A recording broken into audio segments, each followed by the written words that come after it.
A darkened arena, no audience, yet Michael Jackson demands his band, dancers, and himself to go full throttle, every move, every note, as if life depended on it. In these rehearsals, he pushed bodies until collapse, and he corrected errors others never even heard. Legends say he drilled the same step 40 times in a row, eyes closed, chasing absolute perfection before anyone saw the show. How did rehearsing at that level of intensity become Jackson's secret weapon? And what price did those around him pay to keep up? The real story about how preparation, not talent alone, built the illusion of effortless genius begins now. Kenny Ortega remembers the Staples Center in June 2009, echoing with music and stage lights burning at full strength, even though not a single ticket holder had entered the building. Michael Jackson insisted on running the show as if 50,000 fans were watching. There were no shortcuts. Every spotlight, every costume change, every surge of energy had to match the intensity of opening night. Band members tuned up as if it were a live broadcast. Dancers sprinted through routines at maximum speed, sweat soaking through rehearsal gear, sometimes even switching to full wardrobe because Jackson wanted to feel the weight and restriction of the real thing. The effect on the body was immediate. Dancers described adrenaline pounding through their veins, muscles burning after just a few numbers.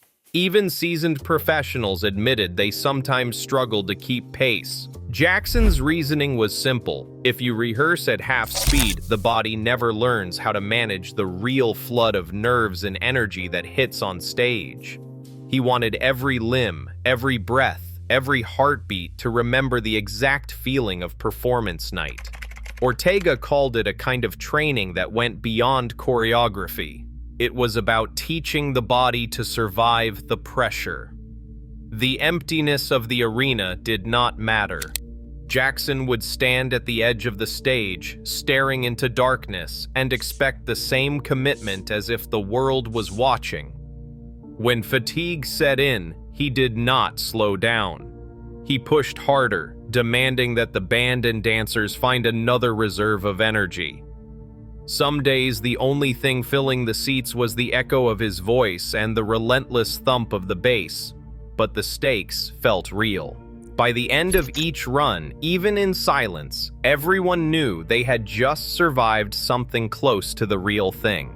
This was how Jackson set the baseline for endurance. He believed that only by meeting the physical cost in rehearsal could anyone hope to deliver magic when the curtain finally rose. Lavelle Smith Jr., who spent years at Michael Jackson's side, describes a rehearsal process that was as much mental as physical. Jackson's approach relied on a relentless cycle of repetition, 40, sometimes 50 runs of an 8-count phrase, each drilled until it felt automatic. This was not just about wearing out the body. Between runs, Jackson would often stand motionless, eyes closed, mapping the stage in his mind. Dancers recall watching him silently trace his steps, visualizing every turn, every landing, every cue from the band. This pairing of physical repetition with visualization built a kind of muscle memory that went deeper than instinct. Jackson believed if he could see the stage in his mind, feel the lights, the crowd, the exact moment a snare hit, then his body would know what to do even under the most intense pressure. Smith Jr. remembers Jackson sketching out routines in hotel rooms, sometimes walking through them in silence, rehearsing entrances and exits alone until every move became second nature. The 8-count drill was a staple. Dancers would run the same sequence over and over, sometimes more than 40 times in a single session. The goal was not just to get it right once, but to make it impossible to get it wrong. Jackson pushed for this standard because he knew that on stage, adrenaline and nerves could erase conscious thought. Only muscle memory, built through hours of repetition and mental rehearsal, could guarantee precision when it mattered most. There was a cost. The physical toll of this process was real. Stories circulated among the crew about dancers who struggled to keep up, sometimes needing to step off stage to recover. After the dangerous tour rehearsals, one lead dancer collapsed from exhaustion during a full-speed run. Jackson's response was to pause, check in, then resume at full intensity. For him, the rehearsal room was the only safe place to fail, to push limits, and to build the confidence that would carry everyone through the chaos of a live show. Choreographers who witness these sessions say the real magic happened not just in the sweat and repetition, but in the quiet moments when Jackson rehearsed with his eyes closed. Visualization was not a shortcut, it was a secret weapon. By the time opening night arrived, every step, every breath, every beat was already performed 100 times in his mind. This was the psychological edge that set Jackson's preparation apart, not just practicing until you got it right, but until you could not get it wrong. Greg Gaines, musical director during the Bad and Dangerous eras, remembers how a single 16th note could stop an entire run-through. Jackson would freeze the band mid-song, listening for the tiniest lag, a guitar hit just a hair behind the beat, a drum accent landing a fraction too soon. To most, these slips were invisible. To Jackson, they were the difference between groove and chaos. He demanded that everyone lock to the grid, not just in spirit, but in milliseconds. During rehearsals, he would call for a click track, an electronic metronome piped into the band's monitors. With the click as a spine, Jackson would walk the floor, listening for microscopic drifts. If a trumpet entry sounded rushed by even a 16th note, he would have the section repeat the phrase until the attack fell exactly in sync. Musicians describe him counting out beats, sometimes snapping his fingers or tapping the microphone to illustrate the target pocket. He would demonstrate the correction himself, showing how a tiny delay or advance could swing the entire feel of the song. Waveform overlays from rehearsal tapes reveal the impact of these micro-corrections. Before Jackson's intervention, ensemble hits could scatter by up to 20 milliseconds, a difference barely perceptible to the ear, but enough to blur the groove.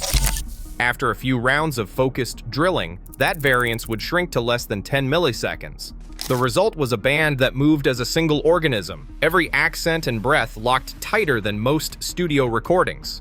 Gaines recalls one rehearsal where Jackson stopped the music, pointed to a spot on the beat grid and said, "Right there, that's where it lives." The band would run the section again, this time with every musician measuring their part against the invisible ruler of Jackson's internal clock.